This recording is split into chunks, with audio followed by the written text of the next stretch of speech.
my dear friends, and welcome back to another video. So today we have a few Star Wars news updates, and we begin with some comments made by Katee Sackhoff, who plays Bo-Katan in The Mandalorian, and in all Star Wars media for that matter, The Clone Wars, she voiced the character there, Star Wars Rebels, and she's addressed something that many fans wanted to see in The Mandalorian Season 3 that never came to fruition, flashbacks of Duchess Satine. While speaking on the Steve Varley show, The Mandalorian star revealed who she thinks should play Satine Kryze, Bo-Katan's sister, in live action, and Star Wars fans for a very long time have had their ideas about who should play the role, but it seems as though Katee's on the same page as many of us that Satine should appear in a flashback in a future season, maybe in The Mandalorian Season 4. The topic arose when Sackhoff was asked about hypothetical timelines, if she ever just daydreams or thinks about hypothetical scenarios that never were within the Star Wars timeline. For example, if Obi-Wan and Satine got married, and Master Kenobi was Bo-Katan's brother-in-law, this is what she said: "I've definitely questioned who Bo knows. Like, who does Bo know in this world? What does Obi-Wan mean to her? What happened to them in the past? Who is he to her now? All those questions go through my mind, and I don't know. By the time of The Mandalorian, Obi-Wan has long been dead." But Katee Sackhoff still wonders what he means to her in her mind. What if Obi-Wan and Satine had got married? What if Satine lived and didn't die at the hands of Maul? And bear in mind there is a fan theory that Katee Kryze is the love child of Obi-Wan and Satine, and while he's not been name dropped, it seems as though by the time of The Mandalorian, he's dead, because Bo in Season 2 does say she is the last in the line, the last of Clan Kryze. Now in relation to Satine showing up, here's what Katee Sackhoff shared: "I'm sure Dave Filoni has all the answers to all of this stuff. That's the cool thing about Dave, he already has all the answers. It's just a matter of whether or not I get to be privy to it or not. I wish that we could talk about Satine." And then she shares she thinks Cate Blanchett would be amazing in the role. And the more I think about it, the more I agree she would be a really good fit, but the opportunities to see Satine are very slim. Because here's the thing, aside from the obvious fact that she's dead, Season 3 was all about the restoration of Mandalore. We had loads of Bo-Katan and the story of overcoming her past failures. She reunited the Mandalorian people and became their leader once again, but Season 4 appears to be doing a soft reset, focusing primarily on Djarin and Grogu on their journeys with the New Republic, working as mercenaries and exploring the galaxy once again, just like in the first two seasons. So even if Bo-Katan is part of that story, it's not going to be as much as in Season 3, and even then, I doubt they're going to use precious screen time to give us a flashback to her sister. But if they do decide to do a Bo spin-off, a series based on Mandalore's adventures going forward, that could focus on Bo-Katan's past, and in that case we could see Satine in a flashback. Another option is if Obi-Wan Kenobi gets a Season 2, just like we saw him do in Season 1, Obi-Wan could reminisce on the past, and this could include flashbacks of his lover, who died in his arms. But then again, wider, more casual audiences might not know who she is, and that could complicate things. So I don't expect Satine Kryze on screen in live action anytime soon, but nonetheless Cate Blanchett is a great option. I definitely agree with Katee. And another really awesome thing it's cool to hear Sackhoff talk about is referencing previous content. She's very invested in the character of Bo-Katan, and a really nice connective moment for me was when in Chapter 18 The Mines of Mandalore, she spoke to Grogu about Force users and the Jedi. Did she have Obi-Wan and Ahsoka in mind? I really hope to some degree if we do see her again in the Ahsoka show or Mando Season 4,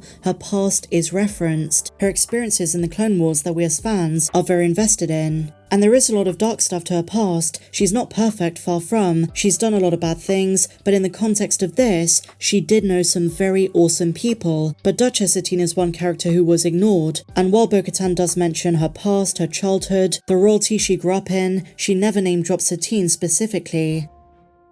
In other Star Wars news, Rosario Dawson went ambidextrous for Ahsoka lightsaber training. Speaking alongside co-stars Mary Elizabeth Winstead and Natasha Liu Bordizzo, Rosario Dawson spoke with Dagobah Dispatch about all the work she put into mastering Ahsoka's trademark double lightsaber technique. She said she had to become ambidextrous, and that was something that did not come easy. She says 2 hours a day, 7 days a week. It was so intense. She studied Ahsoka's abilities inside and out, and that's what's going to make the show so amazing. Rosario understands Dave Filoni's vision for the character, and she gets inside the mind of Ahsoka Tano. She says, quote, "She's so fierce from the very beginning. It was never a question about whether she's capable. She meets every single match just head on. There is no hesitancy from her." Super exciting stuff indeed. So moving on, Disney Plus is removing 6 major shows in its content purge. In a very strange decision, they're removing shows from Hulu and Disney Plus, and one of them is Willow, a show that really did not perform well and did not live up to fan hopes. It didn't have the same magic as the original.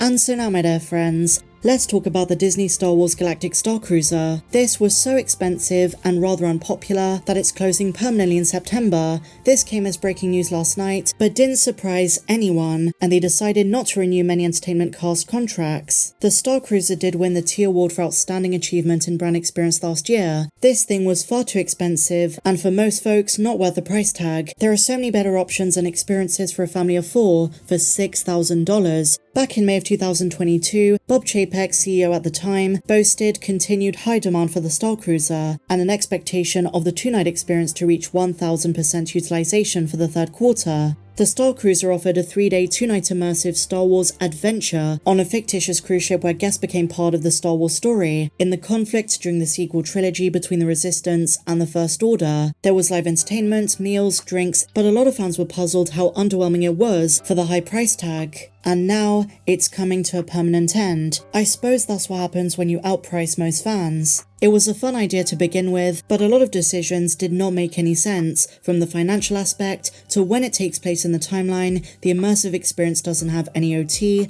any prequel trilogy, it's all set during the sequels. And as much as some Star Wars fans really wanted to experience this, the price tag cannot be justified, and the market for this kind of thing was way too small. Share your thoughts in the comments down below. Now today, my dear friends, is the 18th anniversary of Revenge of the Sith. When the 2025 film comes out in 2 years' time, it's gonna turn 20 years old. I remember the first time I went to see it in cinemas, and then when it came out on DVD, we rented it from Blockbuster, which just saying that makes me feel very old, and then eventually I was gifted the prequel trilogy box set on home video. But that movie holds a very special place in my heart, and to this day, I think it's one of the best Star Wars films ever made. The Empire Strikes Back for me is right there at the top every time, and then either A New Hope or Revenge of the Sith. It fluctuates. I think we all have that kind of thing when we rank movies. Sometimes they change place, especially as Star Wars fans. We rewatch these films all the time, and sometimes we find it's just a mood thing. But today, Revenge of the Sith turns 18 years old, and in 2025 when the next Star Wars film releases,